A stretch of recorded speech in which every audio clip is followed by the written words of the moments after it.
So, good morning guys. So, andito na ako sa Bangil Road. And pagod na agad. So, on the way tayo pa Tagaytay. So, 4 kilometers pa lang. Pero yung heart rate ko, zone 5 na agad.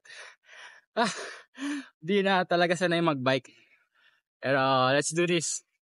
Tara, pa Tagaytay. Let's go! Andito pa lang tayo ngayon sa Barangay 5 Amadeo. Pagod na ako. Pagod na eh. So average of 17 kilometers per hour lang takbo ko. Pero yung pagod ko pang remate na.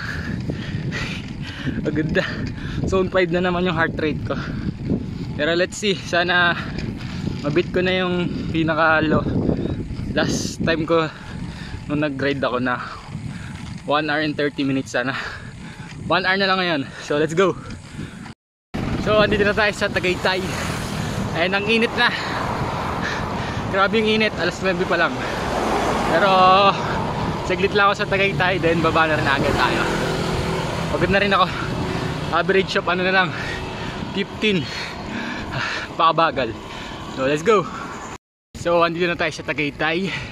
And mabibit ko naman siguro yung 1 hour 30 minutes ko. Kasi currently 1:12 na yung oras natin. And nandito na ako sa may may skate park. Nandito na ako sa skate park. So let's go. So andito na tayo sa Tagaytay. It's hot weather today to ride. Pero masaya. This is my ride today. Thank you. Nandito ako ngayon sa 7-Eleven and bumili ako ng water. Magkalaki 1.5 pala siya. Pero 16 pesos lang yan. Tsaka Puari Sweat. Let's go! So pababa na tayo ngayon ng Tagaytay.